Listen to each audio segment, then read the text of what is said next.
Монгол Улсын төрийн шагналт ардын уран зохиолч Лодонгийн төдөв чулуутай танилцсан минь. Ээжээ надад тоглоом өгөөч гэж би нэг өдөр гуйлаа. Ээж гол дээр оч. Тэнд чиний тоглоом бэлэн бий гэв. Би гол руу явлаа. Зуны дунд үед бараг усгүй болон хаддаг мөртөө хаврын дунд сард хаваарыг усаар ундалж эргээ халин шүүгэн шаагдаг зантай уулын догшин голын хүмүүнд манайх өөдөө уруугаа нуудлан нутгалдаг байлаа. Намайг гол дээр очиход айлын хүүхдүүд ямар нэгэн юм ирэх мэт чулуун дунд доош бүхийн явцгааж байлаа. Та нар юу хийцгээж байгаа юм бэ гэж сониучлан асуув. Тоглоом гэж тэд нар амандаа товчхон хариуллаа. Ямар тоглоом гэж асуувал ийм тоглоом гэж нэг жаал жижигхэн дөрвөлжин чулуу үзүүлв. Тэр чулуу ногоон алга атлаа наранд гэлтгнэн гэлэлдсэн дөрвөлжин толботой байв. Тэр мэт сонин хачин чулуу байдаг гэдэгт би үнэмшиж ядан барьж үзлээ. Энэ бол авдар шүү. Одоо манайх хамгийн гоё авдартай айл болно гэж тэр чулууг олсон хүү гайхуулв. Голын чулуун дотор байхгүй юм үгүй. Авдар сав, аяга дээл, бов чихэр, морь тэмээ цүмби гэж нэг охин ярьлаа. Би хүүхдүүдийг дуурайж чулуун дотор хайгуул хийж хэллээ. Анхандаа надад юу ч олдсонгүй. Үүнээс гадна чулуун дотор бүдчин яваад хөлөө шалбалж өөлөв. Хүүхдүүд намайг тойрон ирж битгий уйлаа. Чулуун дотор эвтэйхэн гიშгэд сур. Чулуу их ууртай шүү гэж нэг охин сануулв. Би өвцөндөө уйлаагүй. Надад тоглоом олдохгүй байна гэж өчлөө. Тэгтэл миний танил цоохор хамартай жаал. Наад хөлөж нь хаажууд нэг морь байж байна. Сайхан цагаан морь гэв. Авч үзвэл морьтой яг адилхан хэлбэртэй цагаан чулуу байв. Нэр яасан хөөрхөн морь вэ гэж хүүхдүүд шохорхлоо. Чи энэ морио миний тэмээгээр сольчих гэж нэг өөр хүүхэд хоёр бөхшиг сэрвгэрч юмтай хөх чулуу үзүүлв. Чиний тэмээ ноосон зулмарчихсан юм байна гэж өөр нэг жаал хэлв. Яагаад гэж нөгөөх нь гайхлаа. Яахав дээ? Хөхөнгөтэй байна. Тэмээний ноос зулмарчхаараа ийм чилдэн хөх арьс гардаг шүү гэж тэд маргав. Энэ бүхэн надад үнэмшигдлээ. Би голын чулуун дотроос анх удаа бяцхан хар толботой цагаан морь олов. Үүндээ урамшин үдийн хон хотолтол гол дотор тэнэв. Хормой дүүрэн чулуу эдэлтэй буцаад ирж явхад хүмүүс дайралдаад толгой сэгсэрч дээлийн хормой яаж тэснэ? Мөн их олцтой ярэ гэх мэт ярьцгаав. Ээж намайг хараад инээмсэглэж за тэр шүү.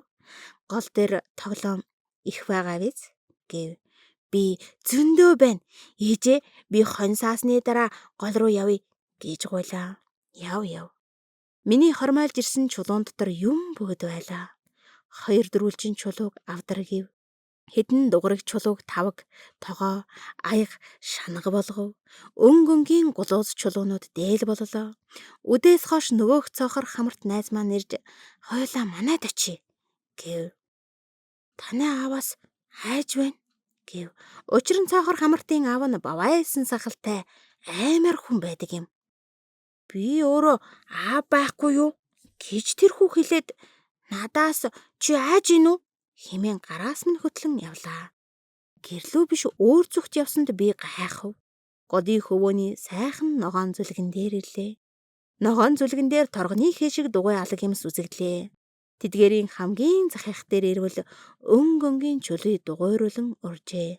За энэ манайх гэж найз минь хуруугаараа зангаснаа. Арахгүй юу? Тэр манай шаргалдар нохоо хэвтэж байна. Манай нохоо их ууртай шүү. Зууж мэднэ гэснээ гарынхаа салонд буй моршиг чулуу газар шигтгэж нохоо хороо гэв. Тэгээд өөрөө нохоо зуухгүй уяатай гэж хариулв. Над руу хандаж за хуйвал морноосоо бууж манайд оръё гэв. Чулуугаар гэр барьж ингэж тоглодог ажээ. Манай хүүхдүүд тэр тоглож байна гэж гадаахнад байгаа 10 хэдэн жижигхэн бөөрөнхий чулууг заав. Тэгснээ хөмсгөө зангидж болдоо чи яагаад чулуу хормолоод байна? 5 салаа бов идэхүү гэж сүртэй дугарснаа. Олон бөөрөнхий чулууны хамгийн багыг нь зааж хараач тэр мө болд айж байна гэв.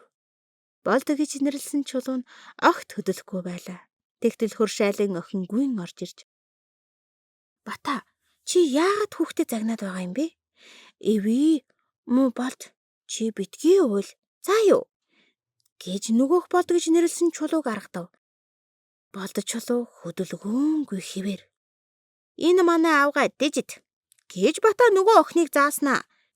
"Дижээ, чи цайгаа ийгэж зочин ирчгээд байхад яасан шившигтэй юм бэ?" гэв.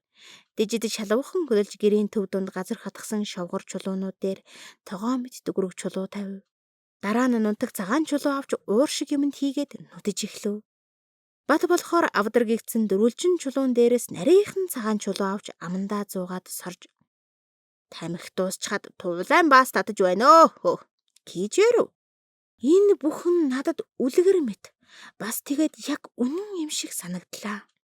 Даруйхан өөрийн гэртээ болж эхнэр аван хүүхдүүдээ хотоос боо авчирч өгөхийг хүсв.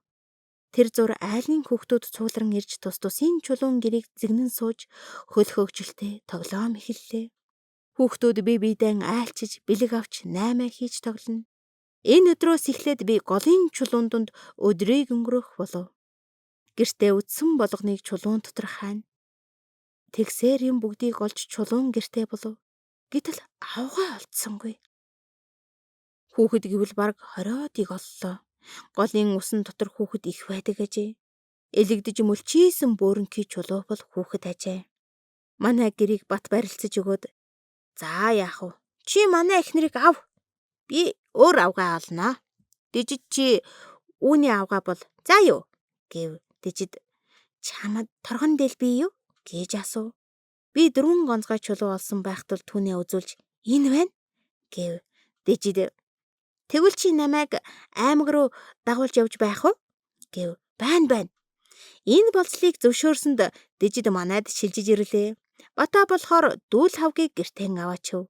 Ингэж би олон хүүхэдтэй том цагаан гэртээ болж толгой дээрээ 2 сөрөгөр санжуутай авгаа авлаа.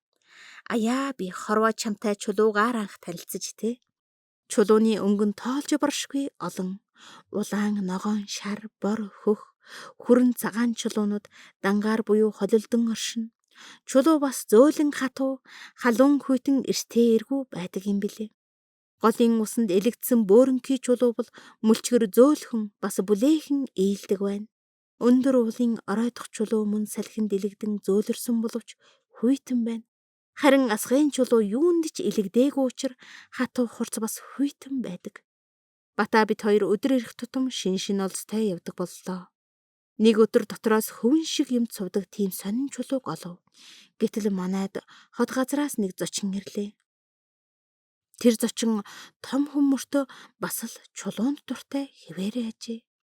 "За миний дүүнер, та нарын тоглоомыг үзье" гэж тэр гуйла. Бид түүнийг дагуулan чулуун гэр дээрээ авчирв. "Пэш, яасан баян хүүхдүүд вэ?" гэж тэр хүн уулгалдан баярлав.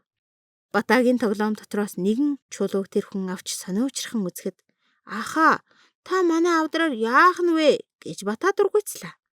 "Өхөө, энэ таны авдар юм уу? Чи зөв нэрлжтэй. Энэ чинь Эрдэнийн авдар байна" гэж тэр хүн амдаа ярих зураа өврөөсөө жижиг алх гаргаж игэлс хийлхэн тогштол Батагийн авдар тал дундуура хагарлаа. Бата "Аха, авдрыг минь яагаад хагалчих вэ?" гэж гингэнэн уйлав.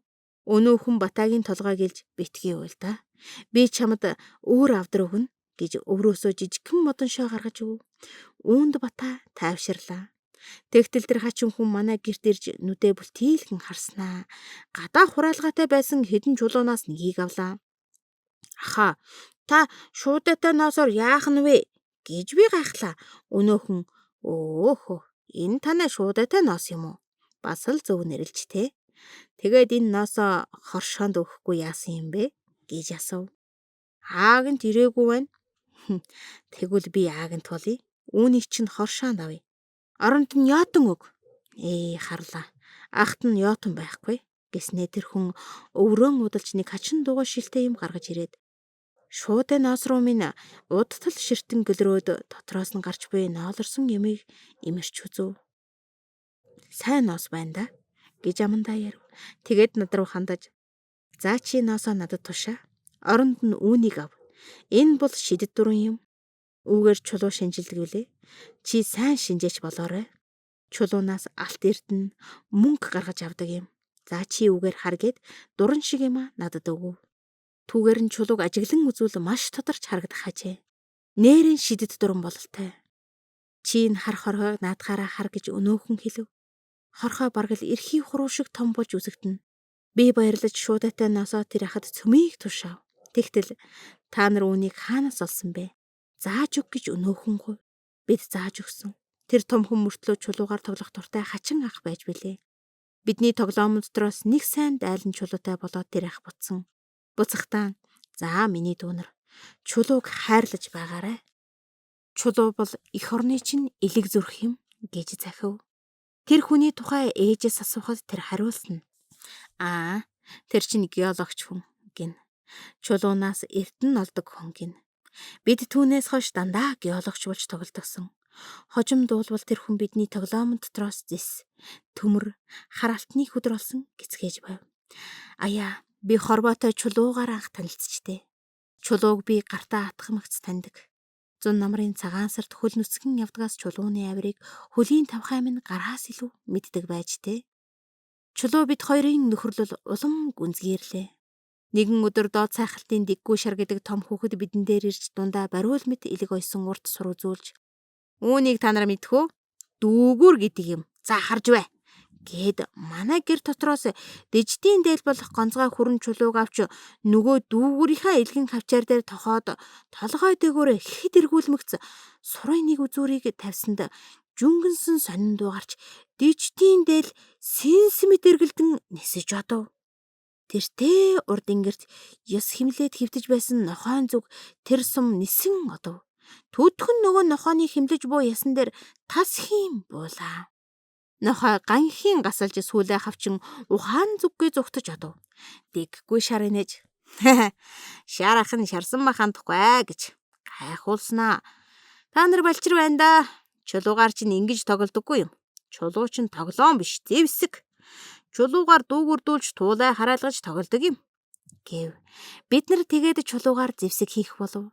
Бид чулуугаар хон нөхөр шидэх боллоо. Зурам хулган руу ч чулуунд бэлэг илгээх боллоо. Өндөр уулын оргилоос чулууг доргош өнхрүүлдэг болов. Чулуугаар малын хашаа хороо барьдгийг мэдэв. Хожим сургуульд ороод чулуун зэвсгийн үе гэж багшаас сонсов. Тэгээд чулуугаар зөвхөн бийч биш, хүн төрлөختөн өөрөө хорвоотой танилцсныг ухааран мэдэж билээ. Бүр хожим нь чулуугаар хөшөө дурсгал босгодгийг мэдлээ. Нутгийн маань өндөр давааны аманд эцэг дээдсийн өв дурсгал хүн чулуун хөшөөнөөс эхлээд агуу Пушкины хөшөө хүртэл чулуугаар буцсныг үзээд би чулуунд бүрч бишрэн дурлаж билээ.